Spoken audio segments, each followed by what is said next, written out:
hablando de la experiencia y el transitar algún camino, vamos a hablar con Julián Fava ahora de dos cosas que, habitan nuestras experiencias, que son el fútbol y lo sagrado, sobre todo lo sagrado. ¿Que hay experiencias sin lo sagrado, Julián Fava? No hay experiencia sin lo sagrado. Y lo sagrado constituye parte de nuestra Otra vez se me pasó por alto. Vida cotidiana. Bueno, el domingo a la misa de 8. Claro. Nada más alejado de lo sagrado que la misa. Pueden hacer misas no tan tempranas. Tenemos maitines a la 1, porque es la mejor de todo. Está bien. Una misa con la complicidad de lo prohibido, ¿no? Sería una misa de lo sagrado. Claro. Totalmente, sí. Porque, sí. Y digo, lo sagrado aparece en la vida cotidiana, y uno cree que lo sagrado está vinculado, está bueno lo de la misa que decían, porque uno cree que lo sagrado está vinculado a esa administración del culto que llamamos religión, o religiones oficiales, ¿no? Y lo sagrado habita desde siempre y conforma desde siempre lo humano como tal y las comunidades como tal. Y justamente para hablar de lo sagrado traje un pensador francés que formó parte de una generación de comienzos del siglo XX y de entrados del siglo XX, y me estoy refiriendo a Roger Caillois. Un grande realmente. Grande, que había nacido en Rennes, en Francia, en marzo de 1913, y por esas cosas de la vida, muy joven, llega a la Argentina, invitado por Victorio Campo, en 1939, se desata la Segunda Guerra Mundial, y permanece aquí casi hasta el final de la Segunda Guerra. Obviamente primero era... Una especie de Grusac piola y talentoso, ¿no es cierto? Así es, y es alguien que traduce al francés obras de Jorge Luis Borges, de Alejo Carpentier, de Gabriela Mistral, de Neruda, y va a formar parte, justamente decía, de una generación que heredará en Francia una preocupación por la cuestión religiosa y por la cuestión de que la antropología de las religiones cifrará en torno a lo sagrado. Me refiero a una generación que va a heredar los estudios de Marcel Mauss, los estudios de Durkheim, de Rudolf Otto, pensadores que a fines del siglo XIX y comienzo del siglo XX pensaron la cuestión de lo sagrado, y él formará, Roger Caillois, una sociedad junto con Georges Bataille y Michel Leiris, ¿no? Y tiene un bello libro publicado en 1939 llamado El hombre y lo sagrado. Y allí justamente aparece su concepción referente a qué es lo sagrado, que habría que pensar justamente lo sagrado como parte de la religión, pero en rigor lo sagrado excede a la religión, y lo sagrado tiene que ver o se conforma a partir de una dicotomía entre, por un lado, lo profano y por otro lado lo sagrado, ¿no? Y en este sentido, en tanto estructura de la vida cotidiana, estructura de la percepción, estructura de nuestro sentir en el mundo, lo sagrado pertenece justamente como una característica, como una propiedad estable, o más o menos efímera, pero ciertamente a ciertas cosas, a ciertos instrumentos, los instrumentos del culto, ¿no? Los instrumentos, por ejemplo, del culto religioso, a ciertos seres, ¿no? Uno podría pensar el rey, el sacerdote, a ciertos lugares, el templo, la iglesia, y a determinados tiempos, ¿no? El domingo de Pascua, el de la Navidad, digamos, las festividades. Y en este sentido, lo sagrado tiene que ver justamente con una potencia, tiene que ver con una fuerza, tiene que ver con una embriaguez que excede los momentos taciturnos y los momentos de la vida profana. Por eso lo sagrado está y habita la vida cotidiana. Quizá las religiones, o en su manifestación más oficial, digamos, y más administrativa, ¿no? Como culto que administra lo sagrado, muchas veces perdemos de vista que lo sagrado habita cada instante de nuestra vida cotidiana. Y uno puede pensar, cuando dice lo sagrado, tiene ciertos instrumentos, ¿no? Los instrumentos del culto, ciertos seres, el rey, el sacerdote, el Dios, ¿no? El Dios en su versión encarnada, ciertos lugares, los templos, las iglesias. Uno podría pensar que hay... Las revelaciones, los milagros, las apariciones. Exacto, los milagros, las revelaciones, y momentos justamente en los que lo sagrado es aquello, como dicen los grandes filósofos de la religión, antropólogos de la religión, es aquello a lo que uno no puede aproximarse sin correr algún riesgo. Lo sagrado es eso que se despliega, esa potencia que se despliega en las fiestas colectivas, que se despliega en los momentos en los que una sociedad o una comunidad, para decirlo quizás con más rigor, una comunidad explota en función de algo que toca a su núcleo. Por eso yo creo que el fútbol en la Argentina es, sin dudas, una de las manifestaciones, pensado desde el lugar más genuino, que nuclea, que religa, que vuelve a unir a una comunidad, el fútbol como expresión popular y como realización de una potencia que además siempre es peligrosa, que está atravesada por intereses ocultos, que está interesada por cuestiones que van mucho más allá de la razón, ¿no? Que nos hacen perder la razón. Uno podría pensar que el fútbol como manifestación es una de las formas de lo sagrado en la Argentina, que además tenemos nuestro panteón, tenemos nuestro gran, aquel que encarnó y que sigue encarnando el universal, que es Diego, ¿no? Diego es justamente ese Dios encarnado que vuelve a aparecer en esos momentos de fiesta popular, de fiesta colectiva, en esos momentos de triunfo, y si no hubiese sido un momento de triunfo, si hubiese sido un momento de derrota, también estaba allí para cobijarnos, para abrazarnos la imagen de Diego, ¿no? En este sentido, justamente, lo sagrado tiene que ver con una fuerza oculta en el hombre, ¿no? Y en los objetos consagrados que siempre están justamente prontos a propagarse fuera, a derramarse como un líquido, como una descarga, o como una fuerza, o como una electricidad. Lo sagrado es algo que recorre el cuerpo colectivo, que encuentra determinados instrumentos, ¿no? ¿Qué hay más sagrado que el momento del gol? ¿No? Pensemos, ¿no? Cuando uno está en la cancha, en la época que se podía ir, que había fútbol, que había público en los estadios, o que uno está como se junta a ver el partido con amigos, ¿no? Y hace todo un rito, prepara la picada, prepara un montón de elementos. Eso se van justamente construyendo, se va construyendo la escenografía para que y la disposición para que ocurra algo del orden de lo milagroso. Y eso lo que en el cristianismo se llama la agonía y el éxtasis, finalmente, ¿no? Y es lo fasto y lo nefasto. La agonía y el éxtasis, justamente, la forma, en su forma primitiva, lo sagrado, señala Marcel Mauss, y esto lo recupera Roger Caillois en este bello libro que se llama justamente El hombre y lo sagrado. En su forma primitiva, lo sagrado representa ante todo una energía peligrosa, incomprensible, difícilmente manejable, pero eminentemente eficaz.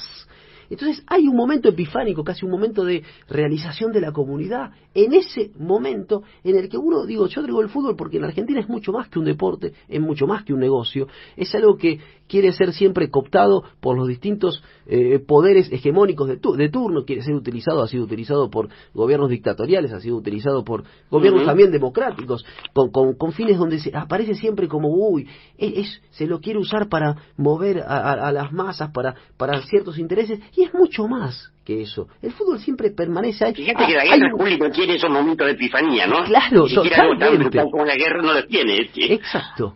Tal cual. Y el fútbol en Argentina es, creo yo, algo, como decía, mucho más que un deporte y mucho más que una manifestación cultural.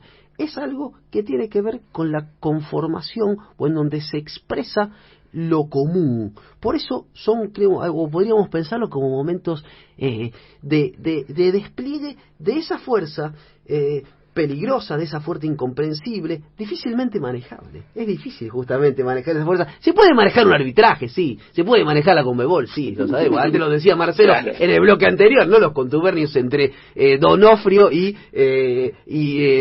Teisé, y bueno, esas grandes usinas del odio y de los negocios espurios, y también la de la Conmebol, etcétera. ¿Se puede manejar eso? Sí. ¿Se puede manejar, gobernar la pasión? No.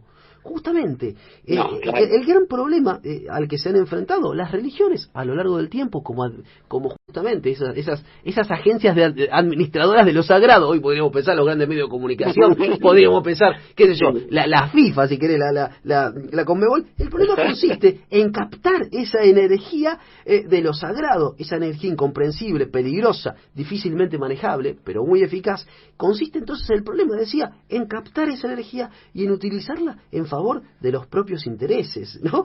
Eso es lo más difícil, ¿no?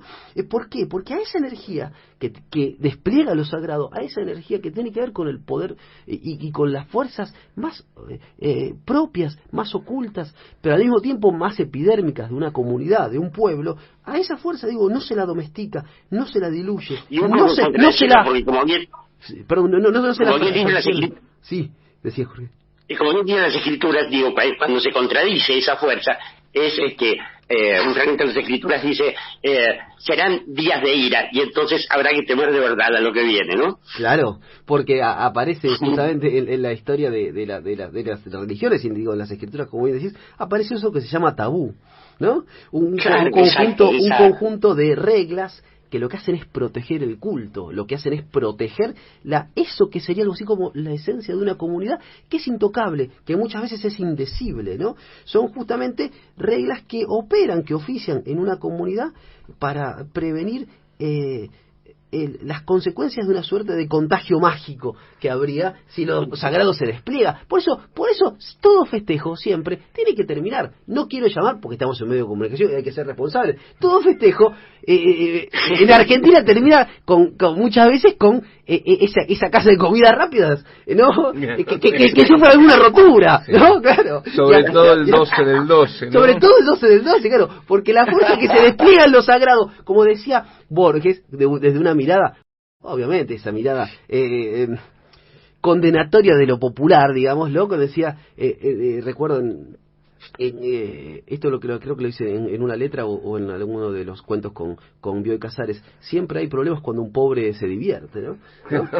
Claro, la diversión siempre está vinculada al exceso y lo sagrado está vinculado al exceso, a esos momentos en los que es difícil controlar esa energía.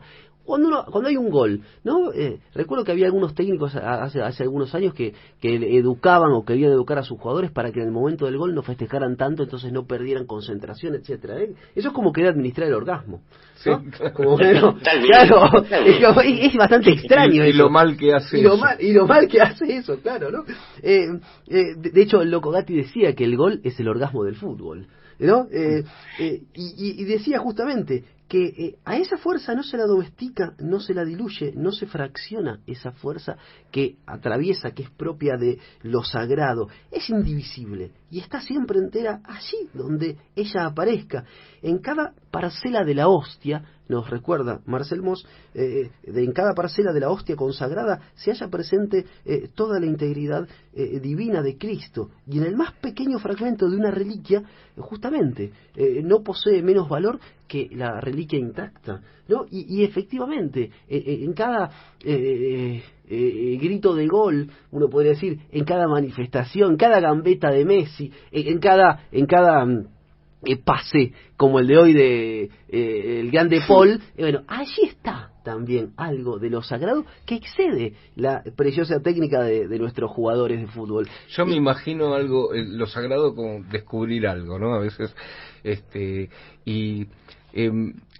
pienso en ese pase de Paul cuando uno descubre ese pase, sí, que puede darlo. El primer pase, el de Di María, pero también el segundo a Messi, que esto hay que decirlo también, que no moja en las finales, ¿no? Claro. Siempre teniendo la oportunidad frente al arquero, y ese segundo pase también de Paul es como un hallazgo, esa diagonal, ese pasecito así, ese ver que ahí hay una posibilidad de que suceda el milagro también, ¿no? Sí, y además esta cosa de lo cotidiano que decía Juli, digo, no puedo menos que pensar en ese episodio tan oscuro para el relato que uno escucha de niño en la Biblia de Sodoma y Gomorra, donde llegan unos ángeles a las ciudades estas, y en realidad, los muchachos de Sodoma y Gomorra le piden al anfitrión, que es el único que va a zafar, ¿no? De la condena, que lo lleve a sus casas, pero para beneficiárselos, como digamos elegantemente. Pero esa condena no es la sodomía. Lo que molesta es que no se respete la regla del desierto de la hospitalidad. Claro. Entonces, para castigar el pequeño inciso, el chabón que está arriba manda una lluvia de fuego y destrucción que los mata a todos, así nomás. Digo, es curioso eso de enfrentarse a veces a lo sagrado de una manera desaprensiva, ¿no? Sí, porque lo sagrado tiene siempre o implica un peligro, implica un riesgo, Por eso hay que administrarlo. La fuerza colectiva, la fuerza de un pueblo, el éxtasis de un pueblo implica siempre cierto riesgo para el orden establecido.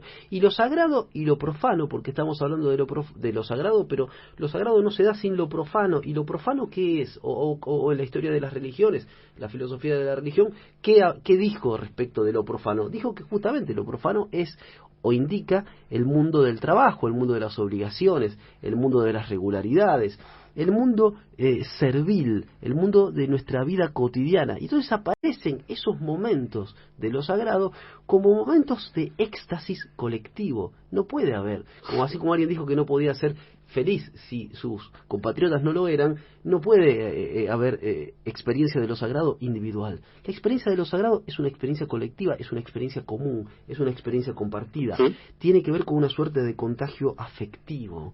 Por eso digo que hay manifestaciones de la vida profana. Uno puede decir, ¿qué manifestaciones? No sé, la poesía, el arte, la música, desde luego la religión, entendida en el sentido genuino del término religión, pero también esas experiencias que por un rato nos hacen olvidar, que somos mortales, nos hacen olvidar en la época en la que vivimos, nos hacen olvidar el dolor, nos hacen olvidar la muerte, nos hacen olvidar la pandemia, y vivir justamente un momento de arrobo, un momento de éxtasis, un momento que está más allá y fuera del tiempo. Digo, el momento de un gol es un momento que está fuera del tiempo, en el que el tiempo se detiene de alguna forma, ¿no?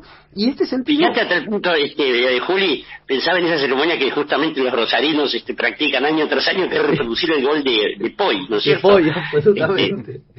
Es muy raro eso, ¿viste? Que digan esa cosa tan singular y tan digamos, irreproducible en términos de lo real, que es un gol, lo han convertido en un ritual. Es muy curioso eso.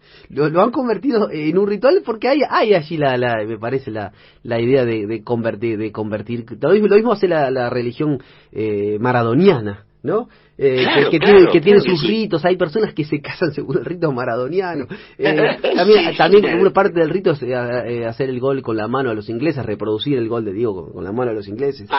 Y digo, de la iglesia maradoniana, ¿no? Siguiendo ese ejemplo que vos decías, Jorge. Y decía justamente, lo sagrado aparece entonces en este sentido, en el sentido del contagio afectivo, en el sentido de la fiesta popular, en el sentido también, y esto que vos traes, Jorge, me da pie para decir justamente que lo sagrado tiene que ver con el reencantamiento del mundo. Por eso, y de allí la función de la fiesta, desde las comunidades llamadas primitivas hasta hoy. ¿Cuál es la función de festejar un nacimiento? De celebrar, porque se celebran también las defunciones, las partidas, las muertes, de celebrar un bautismo, un bar mitzvah, etcétera. ¿Cuál es esa función? Es la de reencantar lo real, la de continuar y por así decirlo, retroalimentar el sentido de la vida, ese sentido de cíclico de la existencia. Y en este sentido, justamente lo sagrado... Un mundo continuamente profano es insoportable. Un mundo continuamente profano es insoportable. Claro, no tiene sentido, realmente da para el cuentoso colectivo. Sí, claro. Para decirlo así. Y en este sentido, lo sagrado es una suerte de categoría de la sensibilidad, de nuestra percepción. Y es una forma también, creo, lo sagrado de reeducar, en tanto es o forma parte de nuestra categoría de la sensibilidad, de nuestra aprehensión del mundo, de nuestra percepción del mundo, es una forma de reeducarnos en lo común, lo sagrado, ¿no? Por eso me parece que estos momentos... insisto, este título de la Argentina, esta Copa América, se da en un momento de mucho dolor colectivo, de mucho pesar, en el que si bien empezamos a ver la salida de esto a partir de la vacunación, a partir de una gestión de gobierno muy eficaz con esto, hay algo más. No vivimos solo justamente de realizaciones sanitarias, necesitamos algo más. No, pues está la pesadumbre también de que se impone solamente la injusticia y que nunca hay redención, ¿no es cierto? Así es. Yo les quería hacer una pregunta a ambos dos, cortita, breve, faltan 15 minutos para las 6 de la mañana. ¿Qué se estableció primero en este mundo? ¿Lo profano o lo sagrado? ¿Qué se estableció primero? ¿Qué claro, significa? Porque uno puede decir que lo sagrado podría llegar a ser una invención para sostener lo profano, ¿no? Creo o viceversa. Creo que allí el mundo era sagrado y el mundo justamente, ¿cómo decirlo? Dicho de otro modo, para poder subsistir y para poder desarrollarnos como especie humana, como eso que somos, supuestamente animales racionales, diría Aristóteles, animales con discurso, etcétera, hemos construido, el desarrollo de la humanidad, a partir del trabajo estableció algunos órdenes, y allí cuando apareció el mundo del trabajo, apareció una lógica de medios y de fines, ¿no? Claro, entonces, el trabajo es un medio para, ¿no? Es un medio para, en todo caso, en el día de mañana no tener hambre, en el día de mañana no tener frío, y se construye una lógica de necesidades, un mundo de mediaciones. Entonces el trabajo es una mediación para, y cuando digo el trabajo entendido como algo colectivo, como algo social, como una estructura en la que nosotros terminamos presas de justamente esa organización social.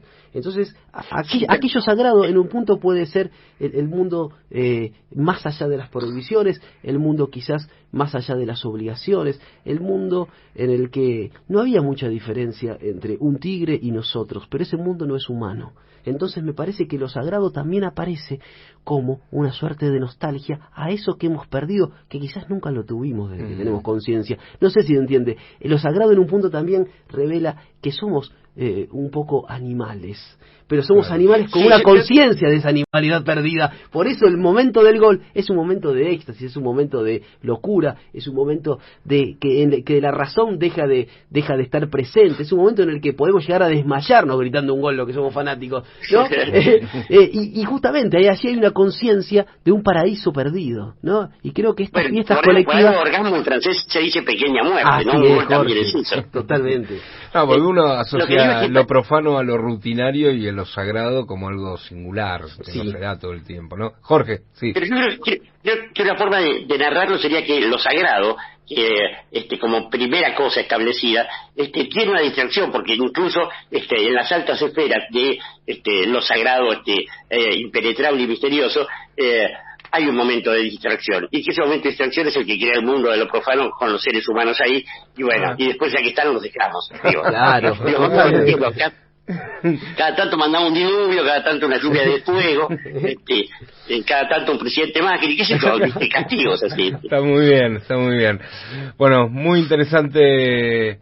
Y hay algo para terminar, algo que también está desde el origen de lo sagrado, que es una suerte de ambigüedad de lo sagrado, que siempre está entre lo puro y lo impuro, ¿no? Claro. Entre la pureza que habría que mantener allí, pero que de algún modo, y por eso también lo sagrado, digamos, su palabra lo indica, y como los cultos han desarrollado, lo sagrado está en un lugar de protección, en un lugar al que hay que venerar, en un lugar al que hay que periódicamente regresar para rendirle culto. Pero cada tanto, como decía Jorge recién, se derrama un poquito de ese líquido de lo sagrado. Como se derrama ese líquido de lo sagrado, y bueno, las cosas se contaminan un poco. Lo sagrado contamina. No, me parece. El verbo derramar no ha sido el más afortunado, quizás ha sido el más preciso. Por eso digo, son fuerzas equívocas, las de lo puro y lo impuro, las de lo sagrado y lo profano. Y como son fuerzas equívocas, creo, vivimos también en una suerte de hibridez y de contaminación. Y a los que nos gustan y nos sentimos atraídos por esta sensibilidad, por esta conciencia, vamos a decirlo ahora, plebeya, ¿no? Nos gustan movimientos políticos que son de cruce, que son liminares, que nunca son del todo claros y distintos, que tienen razón, pero al mismo tiempo tienen mucha pasión. Pero son auténticos. Pero son absolutamente auténticos, como los sagrados. Y además, no hay forma de confundirlos con otras pelotudeces. Así es, ¿no?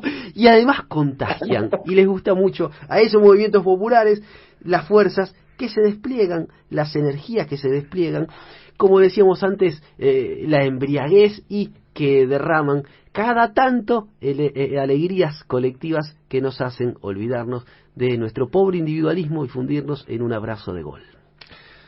No voy a decir muy interesante porque nadie me va a creer otra vez que lo diga, digamos. Vamos a gritar un gol. Julián Fava recorriendo lo sagrado aquí en Vayan a Laburar en estos domingos de filosofía. Y sagrada es la música.